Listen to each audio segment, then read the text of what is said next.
Pirms 25 gadiem tolaik Lubānas mēram Miķelim Gruzītim, ko visi atpazina kā izcilu dziedātāju un sirdscilvēku, radās doma par Aiviekstes svētkiem. Un šogad šie ir jau 17. Aiviekstes svētki, kas tiek svinēti Lubānā, aicinot tuvus un tālus viesus. Man Lubāna tā ir vieta, kur atgriezties mājās.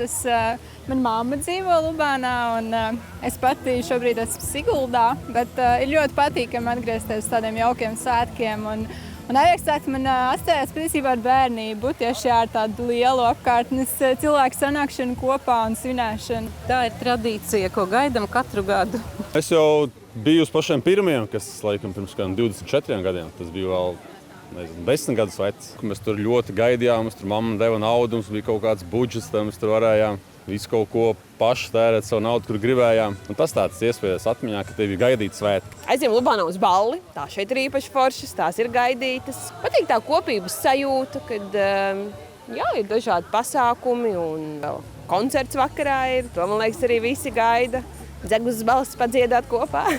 Kā atzīst paši lubānieši, svētku programma ar katru gadu kļūst arvien košāka un liels nopelns šeit nenoliedzami ir amatieru mākslas kolektīviem. Mēs jau tradicionāli arī agrāk uz Ziemassvētkiem braucot vienmēr Lubānu pārstāvēja visvairāk pašdarbības kolektīvu. Un bija, man liekas, arī statistika, kurā noteica, ka uz vienu iedzīvotāju visvairāk pašdarbinieku ir Lubāna. Un tas visnotaļ bija pamanāms arī visos trijos koncertos, kuros līdz ar savējiem uzstājās arī tuvi un tālāki viesi.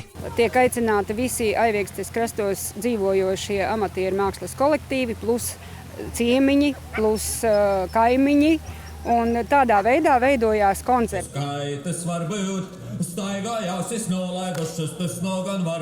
Ir ļoti liela arī piesaiste no sporta puses.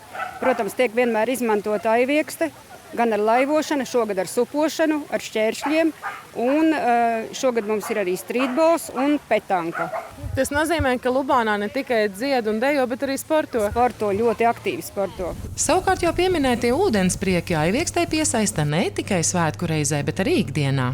Jā, jo Lubāna nav iedomājama bez Aiviekstes. Aiviekste ir Lubānas pērle, ļoti skaista, ainaviska un turistiem pievilcīga. Mēs piedāvājam, kā jau katru gadu, viss, kas saistīts ar ūdeni un aktīvu atpūtu. Un šodien svētkos tāpat kā ikdienā, ūdens motociklus vairāk pieprasa jaunieši, kam patīk adrenalīns, bet savukārt kuģīti izmanto kompānijas. Un tāpat arī mums blakus pievienojās aborieši ar kanoja laivām, atrakcijas uz ūdens, sacensības. Un sacensības ne tikai uz ūdens, jo svētku ieskaņā ikvienam bija iespēja vērot medību suņu parādi, iepazīstot šīs puses mednieku uzticamākos līdzgaitniekus. Kur medību suņi, tur, protams, arī pašas medības un arī trofejas, kuru izstāde šodien tiek atklāta svētku ietvaros. Iesim skatīt! Un dižoties medniekiem ir ar ko. Nevelti Lubānas puse ir izslavēta šajā ziņā, tāpat kā Aiviekstes svētki. Un varam tikai piekrist, jo arī mēs no RTV izbaudījām gan skanīgas balsis un vieglu dejas soli, gan viesmīlību un patiešām sakoptu pilsētvidi, gan nedaudz arī eksotikas, kas ļāva mazliet pārbaudīt arī savu varēšanu. Un varu vien piekrist lubāniešiem, kuri uzsver, ka Aiviekstes svētki viņiem kļuvuši par neatņemamu vasaras notikumu, kuru tapšanā iesaistās gan vietējie uzņēmēji un kultūras ļaudis, gan iedzīvotāji. Organizatoriem tas ir liels izaicinājums, bet cilvēkiem tas patīk, un ja cilvēkiem tas patīk, tad tas ir mūsu darbs. Radīt šo prieku par Aiviekstes svētkiem, sasaukt visus kopā. Vēl tikai jāpiebilst, ka šie bija 17. Aiviekstes svētki, jo dziesmu svētku gados un arī pandēmijas dēļ pāris gadus tie tika izlaisti. Taču, kā uzsver lubānieši, noteikti arī uz priekšu tiks turpināti. Tā ir mūsu vizītkarte, par kuru esam lepni, tā vietējie. Sandra Zariņa, Inders Krieviņš, Mārtiņš Svitka, RTV.